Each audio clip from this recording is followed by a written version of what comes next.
Hello, everyone. I'm Ernie Humphrey, the CEO of Treasury Webinars.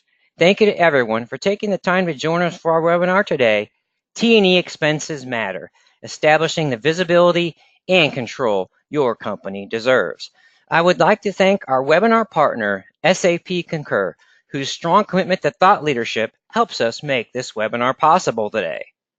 Second only to payroll, travel and entertainment spending comprises the largest business expense for companies. T&E is also the second most difficult operating expense to control. How much is ineffective T&E expense management costing your company in terms of processing cost, productivity, suboptimal supplier relationships, and fraudulent spend? Today, you will discover how companies of all sizes are leveraging technology to establish visibility, benchmark costs and expenses, and establish controls, which lower expense report processing costs, fuel more effective T&E spend, and improve productivity across the enterprise.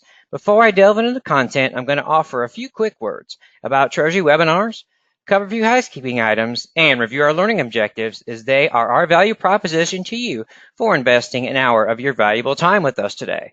Treasury Webinars offers webinars designed to empower Treasury, accounts payable, and accounts receivable success at companies of all sizes across all industries. We only do what we do best. Webinars. Now for the exciting housekeeping items. For those of you interested in CTP credit for today's webinar, you'll have to answer all of our polling questions and remain on for the duration of our webinar today. If you have any questions regarding CTP credit, or would like a copy of today's presentation, please send me an email to ernie@treasurywebinars.com. Again, that's ernie@treasurywebinars.com. I'd like to hear from you today, so I can take your questions at any time in the questions area of your GoToWebinar control panel. I'll do my best to get to your questions during the Q&A session at the tail end of the webinar. Fear not, if I do not get to your question, I will follow up with you directly after the webinar. Finally, we appreciate your consideration in taking a short survey at the end of the webinar today, as we always strive to improve the ROI we offer our event attendees for their valuable time. Now, for our learning objectives, our value proposition to you for attending the webinar today. I'd like it to be able to understand why T&E expense management deserves to be priority at your company, be able to identify specific opportunities to improve T&E expense management at your companies, and to understand how companies are leveraging technology to mitigate expense report processing costs, mitigate fraud, improve employee productivity, and establish more control over T&E spend. What's our roadmap for accomplishing our objectives for today's webinar? Well, we're going to spend a little time on why T&E expense management matters. We'll talk about the ROI of T&E spending, which is especially relevant. We are right in the middle of budgeting and planning season, so hopefully I will give you some useful tips in terms of budgeting for your T&E spend for 2019. We'll talk about the importance of T&E benchmarking along with budgeting, and then we'll get into how to effectively manage T&E expenses. What I see are the three pillars: visibility, benchmarking, control, and then we'll spend a few moments on T&E fraud mitigation, which is increasingly important in today's world. And then we'll wrap things up with a few closing thoughts. So I always give people advice on which slides to print out. I think the closing thoughts really put a fine point on our content today. So I would encourage you to print out those last few slides. So let's talk about why T&E expense matters. So if you're in T&E, accounting, treasury, and you're trying to get the attention of your CFO, your treasurer, why do we want to spend some time as T&E as a strategic priority during our budgeting process? Well, if you look at the spending that's going on, total U.S. spending for all domestic international business travel costs, it just continues to rise tremendously. Just some research from GBTA, and so over 500 million on U.S. business trips in 2017. We saw a 13% annual growth rate, and I think that's going to continue. And one of the reasons, main reasons I think that's going to continue is we're starting to see CFOs focus more on the value of customer relationships. So CFOs are realizing that they need more face-to-face time with their customers. And so we're also seeing that on the supplier relationship management side. So we're starting to see that it's that investment. So I think we're going to continue to see more spending. Now, it's important that we spend that in a way that offers our company ROI, and also it's important that we are efficient in the way that we are processing our T&E expense report. Another big reason why T&E matters, and this was surprising to me when I found this out, according to Forrester Research, T&E spending ranks as the second most difficult operating expense category to control. So, so we have a couple big objectives here going on. So we want to mitigate our T&E spend, get that ROI, mitigate the processing costs, but we also need to make sure that we establish those controls and mitigate that risk. And the great news is if we get our arms around T&E spending processes, how to control that, how to make our auditors happy, mitigate risk, we can take this framework and apply it across the enterprise to our accounts payable in general and other areas as well. So I'm going to go ahead and launch our first polling question. Just asking you to give me a sense, share with us what the level of visibility is in T&E spend at your company, because I think this really sets the stage for effective T&E expense management, that visibility. So we have excellent, almost real-time visibility. You have good, maybe it's not bad, could be better, it's poor or non-existent. I appreciate everyone's consideration in answering all of our polling questions here today. For those of you that might be interested in CTP credits for today's webinar, you'll have to answer all of our polling questions here today. I'm going to go ahead and leave the polling question up for another few seconds, and then we will go ahead and take a quick look at the results. And I'll make a few comments regarding the results versus what I've been seeing in the research over the past few years and how that's going to relate to how we cover the content for the remainder of our time together today. So let's go ahead and close the polling question, and let's take a quick peek at the results.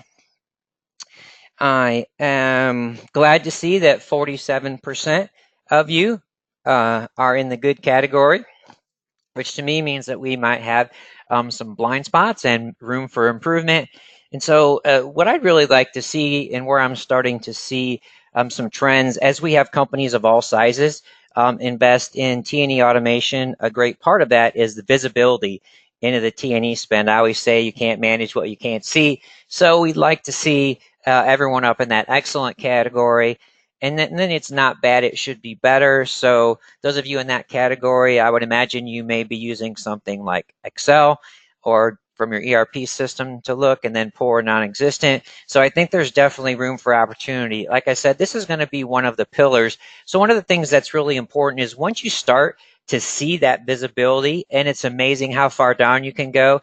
A lot of companies, they do analysis by categories. You can do that. Go even deeper by brands. You can do it by person, time of day. So the more that you can do that, the more that you can see where there's opportunities for improvement and make sure you're getting that ROI. So thank you very much, everyone, for participating in that polling question. So now let's take a step back, because what I've seen over the past few years is I've seen a lot of information, content, seminars on invoice processing cost. But what I haven't seen folks talk about is, let's take a step back and say, why are we investing in business travel? So it may not necessarily be that we need to lower our overall amount of T&E spend. It just means that we may need to redirect that into the right areas. So just think about this as you're going through your budget. Challenge your business leaders. What are the reasons, right? Maybe you have a client or prospect meeting, supplier meeting. Maybe you're looking at increasing collaboration, training and development, and then, of course, our marketing folks, including myself, events and conferences. So let's take a look at why we invest in business travel. And the reason I share the figure on the right is that there's some research done for purposes of business travel, and the research in this area is getting just a tad bit stale. So really, the best study I could find was from 2014. So this is where we're going to start to see some more research, right? And you should be doing this at your own company. You should be looking at the ROI. look at your different departments. Let's talk about why we're spending money, and let's put some analysis. Let's put some metrics there. So obviously, clients or prospect. That's probably the easiest. What are we getting in terms of new deals, improving customer relationships? We can look at those customer experience metrics, customer satisfaction meetings, supplier meetings. How is it helping our negotiation? We should also be tracking the satisfaction of our suppliers. Team-related meeting, training and development. What's being more of a focus now at all companies is the employee experience, employee satisfaction, employee retention. So all of these things that we are doing for T&E, they can have all of those benefits, higher revenue, lower dollar, lower cost, but also it can make our employees more productive. And of course, events and conferences, those are for our marketing folks to make sure that we are driving business development. So I think it's important, again, during this budgeting season to take a step back and say, why are we investing in business travel? So going along with that thought, just want to get your opinion or thoughts. Actually, if you will share with me if your company measures and monitors the ROI of business travel. Again, we haven't seen much research here, so I'm trying to facilitate some research in this area as well through my thought leadership webinars. So I'll be interested to see how many of you are tracking that. And I think it's something that companies should really start doing. And we'll talk about how companies usually set their budgets in a bit. But I think especially this year and going forward, now that we have all this information that's available, the data that's available, you have the right reporting solution, the right T&E expense solution partner, we can really start to put everything together and really effectively manage our T&E expense. So thank you very much, everyone, for taking the time to answer the polling question. I'm going to go ahead and close the poll, and we'll take a quick look. I am pleasantly surprised to see that 22% of you are already doing so.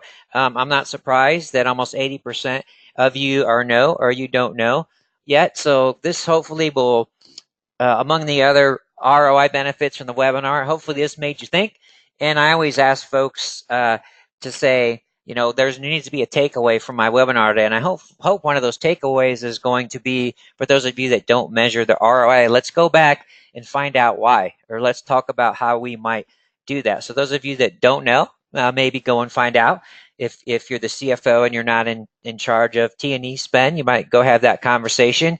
And if no, I think it's a good idea to take a look at that. So thank you very much, everyone, for participating in that polling question. And so let's take a look at some of that ROI and how you can start to quantify that if you don't measure it yet. And if you're doing so, how you might be able to improve that measurement. So you can have increased revenue. We talked about these already. Customer satisfaction, skill development, lead generation, employee satisfaction. Again, some research from the same study that we found, but still, it's getting a little bit stale. So I think it's going to be interesting. We're going to start seeing some research here, and I think it's going to be interesting to see how we start to see the benefits of travel.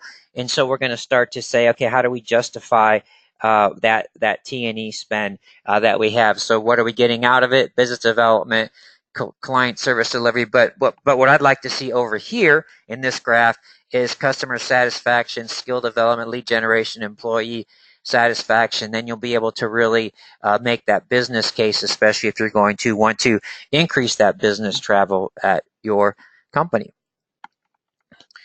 So let's take a look at what effective T&E expense management looks like. So we talked a little bit already about visibility. So my 5 areas are visibility, benchmarking, control, mitigating process and reporting costs, and fraud mitigation. So what I like to always encourage my webinar attendees to do is say, okay, in terms of the topic that we're talking about, where are you at, right? How do you assess where you're at in terms of best practices, in our case, T&E expense management? And then hopefully through the webinar coming in, you're thinking, okay, where do I want to be? Or you might be trying to figure out, where can I go? And then in the middle is, how do we get there? Right? So this is where the assessment would take place. Visibility. Do I have visibility into my T&E spend? Do I have that reporting? Are we benchmarking our T&E spend? If so, how are we doing that? Are we doing that by categories? Are we seeing trends? Do we have some industry benchmarks? What type of control do you have over your T&E spend? Do you have a policy in place? Is that policy enforceable? How is it being enforced? What is it? What is the cost to me to process an expense report? And that number can be just shocking to some people. So how do I mitigate the processing and reporting costs to get the information do I need? And then what do I have in place in terms of fraud mitigation? So do I know the risk exposures that exist in my company relative to fraud? A big piece of that is internal fraud. So am I mindful of those risk sources? What actions am I taking to mitigate those risks? So I need to understand those risks and mitigate those risks as well. So these are really 5 areas that I think help define effective T&E expense management. So talked a little bit about visibility. I say this a lot. You can't manage what you can't see. In my mind, the part of that visibility is you need to know how much it costs your company to process an expense report. You're going to see different numbers on how much it costs certain companies, but what you want to look at is build up that cost. How much does it cost my company right now? Okay, what are my pain points? What's driving up my costs? Now, what if I can take away some of the pain points? What if I eliminate manual processes? What if I invest in T&E automation solution? Now, how does that reduce, right, the cost to process an expense report? So let's look at that difference, and then we multiply that by the number of expense reports. Boom, that defines one of the pillars of our business case. And in my mind, you need a system that gives you visibility into T&E spend. It allows you to deliver expense reporting to travelers, managers, and leaders to benchmark and actively manage T&E spend. I'm going to confess, and a long time ago when I was a Treasury manager, I'm pretty sure that our budgeting was just rolling up numbers from the year before. That's absolutely not necessary in today's world, and we'll talk about the better ways to do budgeting. So as far as T&E expense benchmarking, I think it's important that there are benchmarks, and some research shows that many companies don't have even category limits. Obviously, that's very dangerous. Makes me very nervous. I used to manage risk at a company a long time ago, so that makes me very nervous. So I think it's very important to have the benchmarks. And so from your internal information for category, you might want to look at the category level. So common categories that we see in the research: airfare, meals, taxi, and Uber, and then hotels and lodging. And one of the things that you want to look at and be mindful of, if you are doing some benchmarking by category, you want to make sure that year over year, there are changes in how we travel. So maybe there wasn't a category for Uber. Maybe that's getting caught in your other. Maybe there's nothing for Airbnb. So we want to make sure that we're comparing apples to apples. And when you're looking at trends, you want to look at 2 different things. You want to look at your benchmarks compared to maybe your industry or your GBTA statistics, but you also want to look at year over year. Maybe it's quarter over quarter, maybe it's monthly. And when you have the right technology, you can really get into that visibility. Okay, let's just say on a macro level, all of a sudden, quarter over quarter, there's a huge increase from last year or versus budget. How do I dive into that and see what's going on? Is that a department? Okay, can we go into our department? What's the category? Does that make sense? Can we put comments in there and understand why? So we want to look at any trends, and we want to look at, are the trends going up and down? Sometimes the trends are due to things that we can control, and sometimes things are due to what we can't control. So it's possible we may look at airfare. It may just be that flying is more expensive. It may be that we need to go into different countries. And so the first one, the airfare is going up. We really can't control that. So we want to see. So that may be driving that trend in our mind in the wrong direction. And also, as I mentioned earlier, we want to look at that analysis of variance. So if you're looking at forecast versus actual, what is it that is driving that variance? Or are you looking at, according to our policy, we should be here? Oh, we're actually here. So what's causing that? And you want to look at that positive and negative variance. So you want to be able to benchmark. The best case scenario is you're going to be able to benchmark versus industry folks with the same travel patterns that you have, but also from your reporting, from your T&E solution, you want to look at, okay, how are we looking year over year, quarter over quarter? monthly. And then as you start to build up the budget, just look at, okay, what were your actuals budget versus actual last year, right? What was driving that difference? Do we want to start from our actuals from last year, or do we want to start and build bottom up, right? From the department managers, okay, you tell me what you need, and then okay, you need $2 million. Okay, let's look at the ROI. What is it? What are your objectives? How are we going to measure that success? And you can build up your budget that way. So, time for our next polling question. Just want to get a sense from the audience if you're willing to share a percentage of your total spending. Which of the following was your company's largest expense category in 2017?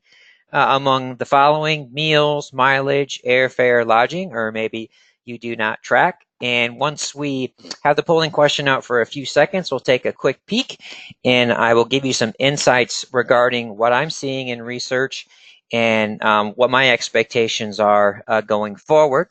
I appreciate everyone's consideration in answering all of our polling questions here today. Those of you who are interested in receiving CTP credits for today's webinar, you will need to answer all of our polling questions. So let's go ahead and take a quick peek here and share the results. And this is very much in line with what I'm seeing in the research.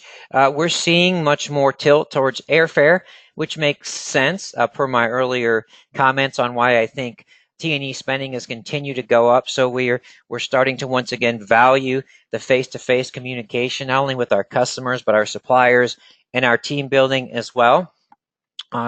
What we had seen just a few years ago was meals was actually the highest expense category that we had seen. So I think that's just interesting, really aligns with that research. Hopefully this gets you thinking about the categories that you're tracking and why you're tracking and which categories you need that visibility into. And again, that visibility should go all the way down to everyone who is a traveler, and you start to look at those trends and see how we can be more efficient. So thank you very much, everyone, for answering all of those. And so let's talk about how you control your T&E expense. So first let's talk about budgeting, right? So we've already talked about how we're right in the budgeting season. So let's talk about how people create those budgets. So some companies do this based on historical spending. That can be a trap. Here's an example. If your company already spends way too much money in T&E without realizing the ROI, okay, we're going to lower that by 10%. Okay, so now instead of being incredibly horrible, we're just 10% less horrible. So you have to be careful there. There's obviously some merits there, determined by annual budgeting process. So that kind of depends on what your process is. Hopefully it's much more than, okay, we want to raise it by 5%. We want to raise it by 10%. We want to lower it. We have to dig in and get the reasoning there. Some companies follow GSA per diem guidelines. So there's some good information there. Some companies have no category expense limits, which makes me cringe. So I know your sales guys will say that we need to spend as much as we spend, and I would argue that that's definitely not the case in today's world, and that you can find some benchmarks in the industries that you're in. And I saved the last one for this is what I would like to see. The budget is based on ROI and benchmarking. And your budget needs to also obviously align with your strategic objectives of your company. But what we want to do is we want to make the data-driven decisions. So there's obviously some intuition there. We want to back up that intuition with our actuals and data-driven decisions, and we want to make our budget flexible so that we can make adjustments as necessary. So maybe there are market opportunities, maybe we make an acquisition, but if we're in a static planning environment, we're not able to do that, and that's of course a whole different webinar. But I think the right way to go is to budget based on ROI and benchmarking. So that's what I would like to see. So here's some budgeting tips right now if you're just in the throes of your budgeting. We talked about it. Review travel spend. Let's just start to do some analysis. Hopefully we have that data. Definitely if you look at a T&E solution, There is great integrability with your ERP system, and we can start to look at those trends, pull that information out. We want to see if we can eliminate managing that in Excel if we can. So it's interesting. You want to look at who's been traveling, why, how will that change, why. Hopefully we're tracking, or we're going to start tracking the trends in category spending, and let's determine the degree of control we have for trends, directions, magnitudes. What are some leading indicators that we can look to that are going to help us understand how these categories might go up or down and how that makes sense again with our strategic plan. You need to be able to adjust your travel budget as needed, so you don't want to have your travel budget be a strategic anchor to your sales folks, your marketing folks. And then you want to leverage outside sources to inform your budget. So again, GSA per diem rate benchmarks, they're travel focused. Research organization like the U.S. Travel Association or GBTA. So you want to make sure that your budget is informed. So you want to be able to look at those benchmarks and see that your spending is in line. It's amazing some of the research that is out there. I've seen research where there's information on how much money people spend at Starbucks. And you could do that internally, right? If you look at your food and beverage, you can create a code. You can look at Starbucks. You can so you can go down as low as you want to go, and that can really help you create some interesting incentives to help control the amount of spend. Another key component of control is your policy. You should have a formal policy.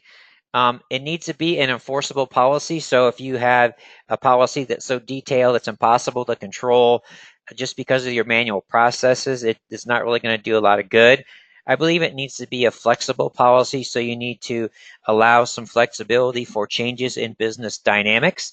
You have to have a policy that is enforced. Those are two different things: enforceable, enforced. So if your policy is not enforced, no one is going to pay attention to it.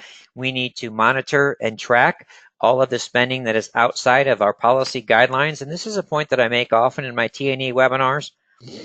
If you look at it from a formal perspective, any spending that is done outside of your T&E policy is fraudulent spend. I would categorize that as fraudulent spend, intentional or unintentional. So that's a good way to get people to pay attention and comply to your policy. That is fraud if it's outside your policy. So you need to make sure that policy is enforced. And the good news is a lot of the leading T&E automation solutions, you can actually start programming your spending categories right into the technology, so it can give you a warning. It can send a warning message, or you can just really shut something down. And then your policy needs to be known and understood by your business travelers. So I call this your T&E policy IQ. So I recommend that when you have that policy, you review that policy at least annually with all of your business travelers. You want to make sure that if you're acquiring companies, they are educated as soon as possible on your policy. And also, it's best practice to have some resources available online and some frequent questions that might be answered. So having that policy online is very useful, and it's also very useful not only to people that are traveling, but managers who you are looking to approve certain expenses. So I'm going to sign off on it. Wouldn't it be nice if I could go online and just take a look and make sure that's within the policy? So let's say, hey, John went out to dinner with a client. Man, he spent like $400. I gotta make sure. Let's see how many people were there, John. Oh, that's not working, in our policy, John. I got to ask a question. What's going on here?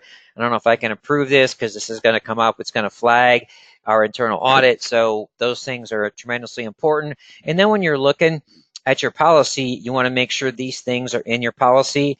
Who's got the responsibility, right? For looking at things, reviewing them, who's authorizing the certain payments, and then what kind of permissions do we have in terms of making changes to policies and maybe allowing exceptions to your policy. So the great T&E policy itself, that is another webinar. So if you want some resources on that, feel free to reach out to me and I will direct you to those. I'm sure you can find some great resources on the SAP Concur website around that as well, but you definitely want to have a policy. It's really the cornerstone to controlling the amount of spend, and also fraud mitigation as well. So having that tight policy, that tight enforcement, that helps us mitigate the fraud that we see as well. And then as far as driving that compliance, I see 5 areas where you can do so. So I talked about technology. Again, some of the solutions out there, you can actually program in your policy limits. Education, if I was at a seminar and I had a soapbox, I'd be standing on it right now. This one I think is extremely important. So I think part of uh, the reason why we see so much out of policy spending is just because there's not enough awareness. So back in the day, when I was in corporate treasury, I think the only time I saw my travel policy was on the way in when I signed my forms. So we need to make sure that we educate our travelers, especially educate our travelers, but also especially educate our managers and our approvers as well. And then we can also have some monetary programs going on. So let's say it's not driving compliance, but let's say driving minimizing costs. We can have any kinds of gamification that we want to create incentives, and we can also have penalties for out of policy compliance. So managers, if you approve this outside of policy, that's going to come right out of your paycheck. Well, that's kind of harsh, right? But things like that can really help drive that compliance. Again, compliance is extremely important, and it's something that you should be monitoring and measuring as a benchmark policy compliance. And then, of course, if we want to look at everything that's out of compliance, and then we start to look at why are things out of compliance. Well, maybe it has something to do with our policy. Maybe we don't understand our travelers. Maybe we're not communicating that effectively. We want to make sure everyone's on the same page and everyone spends money like it's their own. That is a real foundation. So let's go ahead and ask our next polling question before we start talking about mitigating uh, expense report processing costs. So just asking you to share with us how much how much does it cost your company to process an expense report? Again, as I mentioned earlier, there are numbers that you'll see which are really high and really low. It really matters to you kind of what industry you're in, what your pattern is of reports, your manual processes, the technology that you have. Those of you interested in CTP credits, I need to remind you to answer the polling question, and also want to take a moment to remind everyone that I can still take your questions in the questions area of your GoToWebinar control panel. So we'll go ahead and leave the polling question up for a few more seconds, and then we'll start to talk about some of the causes of these inefficiencies and how we can leverage technology to mitigate those. So let's go ahead and close, and let's take a quick look here. So we have a little higher percentage than I might have thought. The 41% of you do not track these costs. So what I would really desire for your takeaway is for you to make this a project and see how you would go about estimating those costs. There's a lot of resources out there that can help you do so. Again, I'm happy to help you as well. We see 9% of you under $5 report. Fantastic. That's really what I'd see, what we'd see best in class, and under $10 is really what I see in SARMs as those that are kind of on the leading edge of the curve. And so, like I said, sometimes it's dependent on your company and your industry and what goes into it. But what you want to look at again is where are you now? Right? What's driving those costs? Let's look at all the drivers. Is there anything that we can control to make those goes down? So what is our goal? And then what is it going to take us to get there? And a lot of times removing inherent barriers, people that don't get along, processes that compete against each other, and then adding technology in there, we can really start to mitigate those costs. And then the savings in that improvement goes up quite a bit depending on not only what the variance is between where we're at now and where we can be, but also the number of expense reports that we process. So thank you very much, everyone, for answering that polling question for us. So let's start to take a look at some of the inefficiencies that we have. I'm going to impact. So all of you travelers are very familiar with this, and those of you who are in T&E administration, and those of you who are in Treasury leaders like I was, you always have people in your office complaining about how hard it is to even submit an expense report, let alone get paid. So here's some inefficiencies. Receipts, you're putting these burdens on your travelers. I need to keep track of them. I need to mail them. And so, especially those that travel internationally, that can be cumbersome. And there's a lot of technologies now where you can scan those in using your phone. Inefficiencies, manual processes, or your travelers creating Excel spreadsheets. Do we have manual approval process? Do we have manual compliance? Do I need to send this to my manager? Can my manager approve this on the road, or do we have to wait till he gets in the office and he's going to look through all my receipts and he's going to sense my treasurer is going to sit there for 2 hours doing my expense reports? Do we have manual expense category or GL code assignment? Oh, my poor travelers trying to get those in my spreadsheets. Oh, my poor accountants trying to make sure that my travelers got those right. Do we have inefficient policy compliance issue resolution? So do we have back and forth between a traveler and then the manager, and then between the manager and the person internally that's processing it? And all these things together, in addition to everything else, they cause delays in reimbursement. Guess what would happen to me in Treasury when we had a sales meeting? There would be a line to my door. Why does it take me so long to get my expense report? I need to get paid. What do we want? We want happy salespeople. We want everyone to be happy. But delays in reimbursement are tremendously costly in terms of productivity. We want our salespeople to be happy. We want everyone that travels to be happy. We don't want them to be spending time on the road doing expense reports, looking up GL codes, approving things manually when they can be out at sales meetings, and driving new business and making more productive supplier relationships. So those are some of the things that we have that are driving up our costs on the employee side. How much time does that cost? Boy, I've seen some numbers there. I've seen it. Sometimes it takes folks 25 minutes, 30 minutes to do an expense report. Traveling, how long does it take an international traveler to do an expense report that's manually based after he's been on the road for 2 weeks? I would argue like 2 hours. So we want to see what we can do to mitigate those costs. And let's talk to our travelers, right?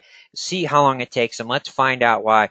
Let's find out how we can give them the tools they need to be more effective. And they will not be resistant to technology. Here is your sales pitch to your travelers. You want to get paid faster? Yep. Oh, there you go. Now you got all the buy-in that you need. And now we've got another part of the process. We go to the people that are putting them together. What about our managers? Well, what if we manually review all the reports? That takes a lot of time. And the compliance adherence are based on my IQ as a manager. I'm supposed to know everything. So if things go out of compliance, that's my fault. There's no red flags. So that makes me personally responsible for that. Maybe I'm not able to review or approve the reports when I'm traveling. So that can really impact how long it takes to process expense reports. It might be sitting on my desk. What if I'm traveling as well, right? I'm traveling for a week. You're traveling for a week. Those we're off. That can move that reimbursement back a week, the processing and reimbursement. Maybe you have no resources available relative to the travel policy. Again, those online resources, no support available to interpret travel policy guidelines. Is there someone internally that we might be able to call, a couple people internally who are our travel policy experts, who's on our travel policy committee?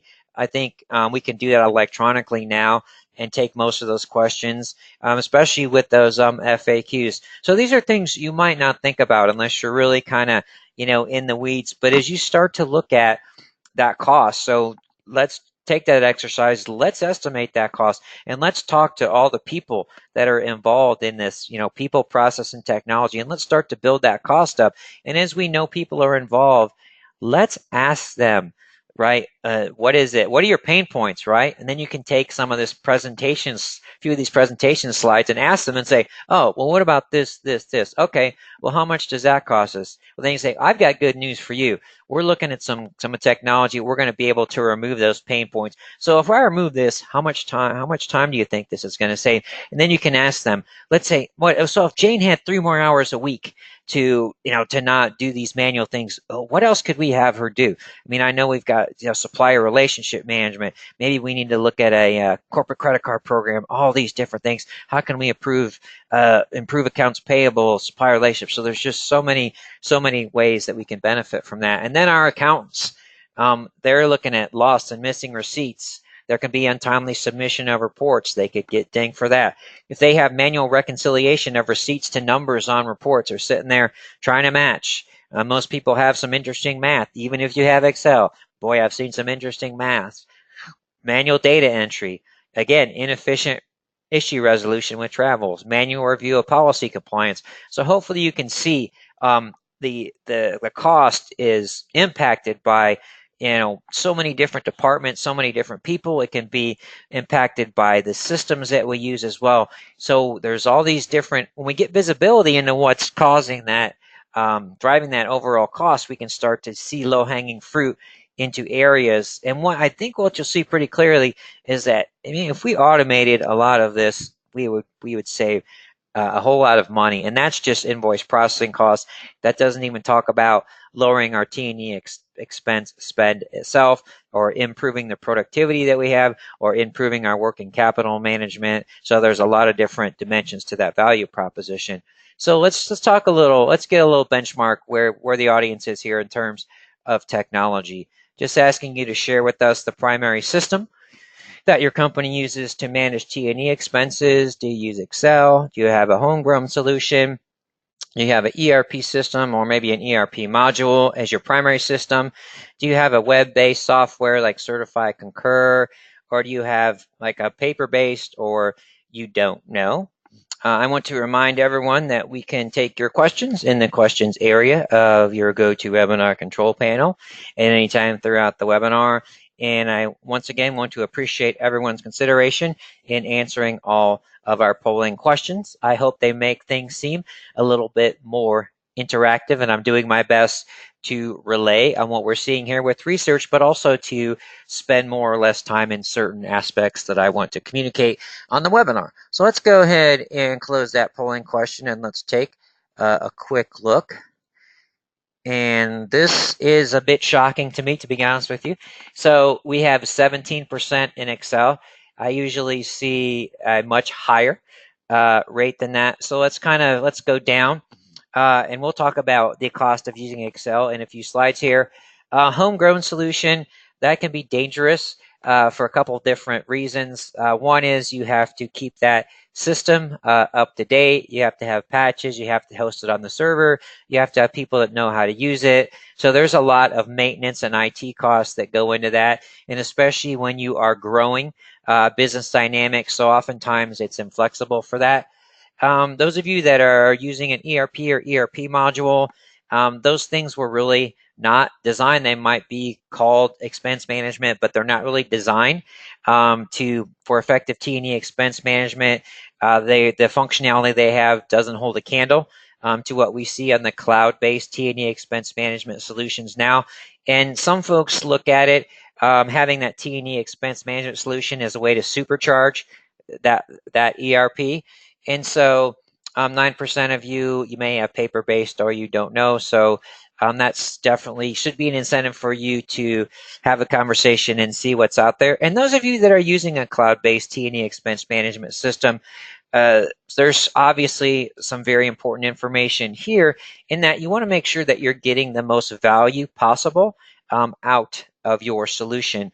So it may be the case that your solution doesn't have all the functionality that you might need going forward, or that you're not using the functionality. It's not turned on. Are your users using that? What's the adaptability of the technology on your site? So you want to make sure that you are getting the most out of your T&E expense management solution. So I think a lot of times what I see is people are not really using their solution to its fullest capacity. And so I think that is important that folks know what's out there and what they can expect. So thank you very much for your answer to that question. And then along with that, right? So why do companies invest? Just, if you're looking, and maybe you're even looking at changing your cloud-based system. So why do you want to, these are some reasons that you want to change, right? What is their incentives? You want to reduce expense processing costs. You realize your employees are being unproductive. You have poor visibility into T&E related data. Excessive non-compliant T&E expenses, you have lengthy reimbursement cycles, or you reduce fraud risk exposures. So these are all reasons for you to invest. And so if you haven't taken a look at your T&E expense management, here's a good way to look at those. Again, build those business case. Ask your folks, all your folks, your travelers, everyone involved in processing, what are your pain points? And I'm sure you will come up with all of these will come up, and then you'll be able to define that value proposition. But these are some very common reasons why people invest. And then just wanted to share with you a resource from our webinar partner, SAP Concur, which I think is really cool. So sometimes to get folks' attention, you like to do these back of the envelope calculations. So the cost of using Excel for expense reporting, just boom, put in a couple variables there, and then you want to calculate the cost. And if you want to know what it's costing you to use an ERP solution or a homegrown solution, I'm sure that my friends at SAP Concur would be happy to have that conversation with you as well. And they've got some really cool back of the envelope calculations just to really show you that the hurdle is really not that high. Even for companies may think, oh, we're a pretty small company, that hurdle is pretty low. And the other thing is you want to grow into your solution. So again, what's going to happen if you grow business dynamics, you want to be ready for that growth. So let's pivot a little bit to T&E expense reimbursement fraud. Just a little bit of a framework. There's a lot of information here. Just to kind of set the stage. So we look at it from a top level at occupational fraud and abuse. Just a figure from the Association for Certified Fraud Examiners. You have asset misappropriation, fraudulent disbursements. We get down to expense reimbursement schemes, right? So these are the four main categories which you should be mindful of, right? When you're looking at your T&E spend. You can have mischaracterized expenses. They're not in the right category. Someone lies about what they are, puts them in the wrong category, just has some misinformation there. Overstated expenses, sometimes a big area for this was and still is mileage. So that's something that you can actually track now. So you can do it manually, or you can do it. Now you can use Google Map. John went from Chicago to Indianapolis, Indiana. How far is that? Ooh, what did John report? So we can teach John how to do that as well. Sometimes we can just have fictitious expenses that never actually occurred, made up receipts, and then we can have multiple reimbursements. So what I will tell you is if there are opportunities for these expenses to occur, they will occur, right? You don't know what you don't know, right? And here's some interesting information on the damage of that, again, from the AFCE. 31,000 is the median loss amount from expense reimbursement fraud. Dramatic pause. Oh my gosh. This one's even more shocking. 2 years to detect reimbursement fraud. That's the median detection time. So a lot of that just is due to the lack of the reporting that we see. So tying those things out, having separation of duties, and then 17% of all occupational fraud are expense reimbursements. So this means we need to pay attention to expense reimbursement fraud. The good news is that we can use technology and education to really mitigate a lot of the risk exposures that we have there.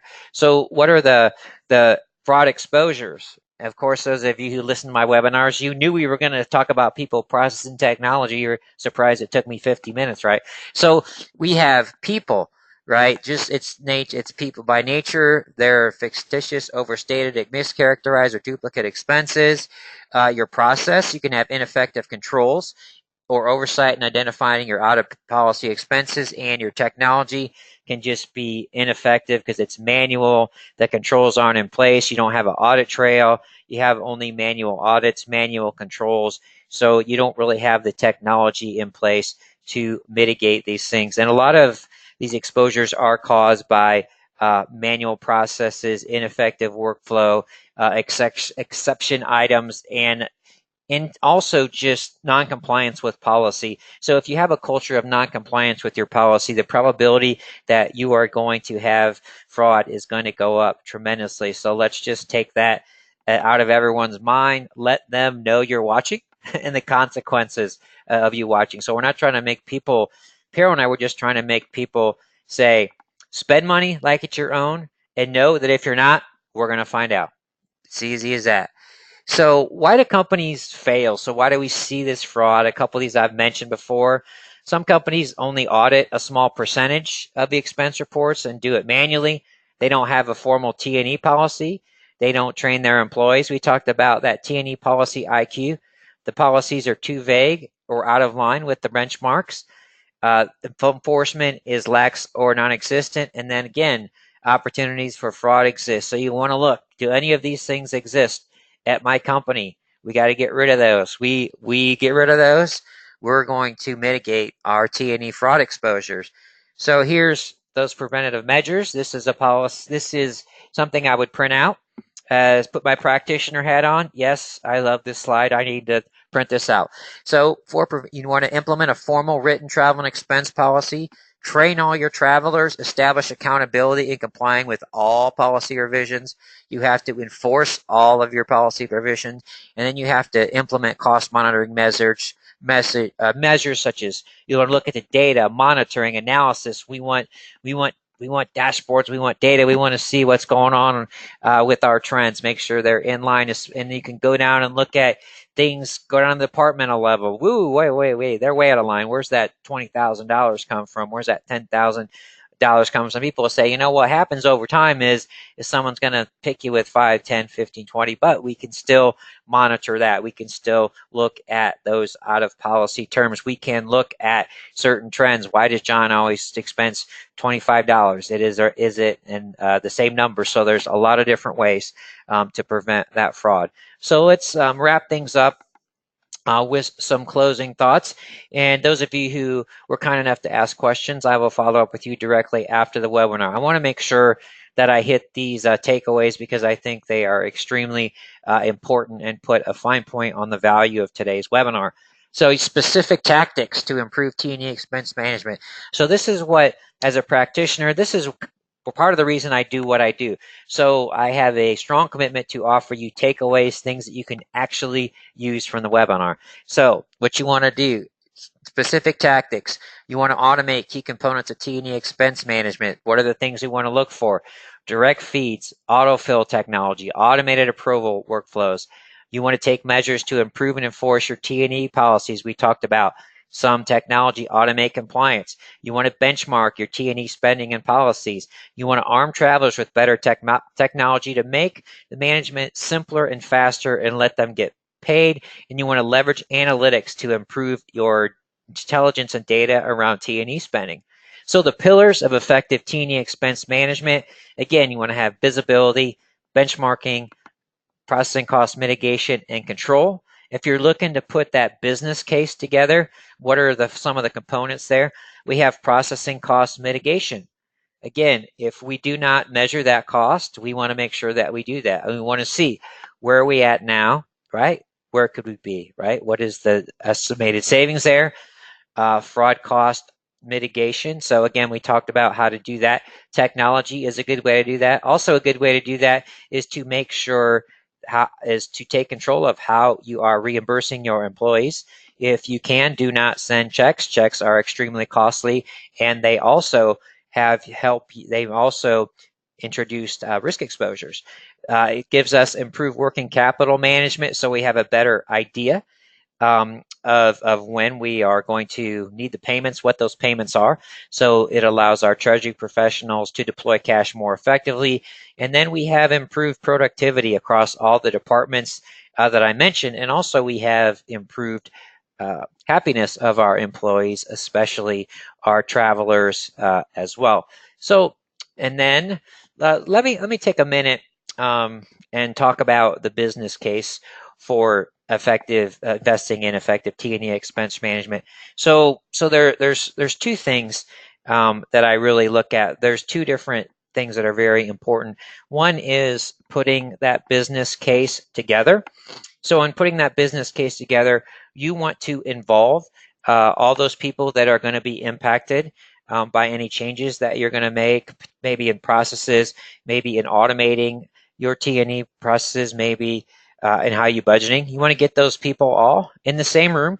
You want to get their input. You want to focus on who's going to be Mr. or Mrs. No in your project. We want to get them on board. We want to actually put together a formal business case. So we want to have that in writing. In our executive summary, what we want to do is we want to outline exactly what those problems and pain points are, and not only the value in mitigating them, but what's the cost to my company to continuing to have these issues. And then really early on in our business case, we want to take the biggest challenge that we're going to have to investing in improving T&E expense management upfront.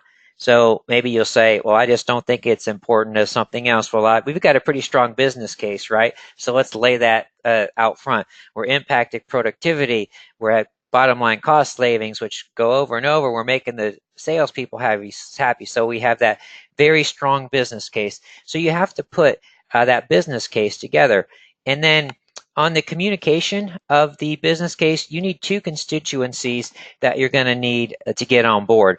One is the folks that control the purse strings, whether it's the controller, the treasurer, the CFO, but also we need to get the consensus of everyone that's involved in T&E processing and our travelers as well. So we want to make sure that we're cognizant of that. And when we're communicating that business case, we want to do so. I actually have a stakeholders meeting, maybe have a lunch session, a go-to meeting, just get everyone on there, just make your business case. And then you want to make sure that if your CFO or your treasurer's in there and you have Mr. or Mrs. No in there, here's what's going to happen. I've had this happen. You go to a meeting, you have the CFO in there, you have the T&E manager, administrator, AP manager. The first thing the CFO is going to do is ask that person who he knows is going to object, what do you think of this project? Guess what? If they say, I don't know anything about it, you're kind of in trouble right there. But how about this? How about that person's an evangelist for you and you've involved them right along the way and you said, yeah, I've been talking to Ernie about this and this is really good and I think we should move forward with that. So that's incredibly powerful. So I just wanted to make sure that I gave you the ammunition to make that business case.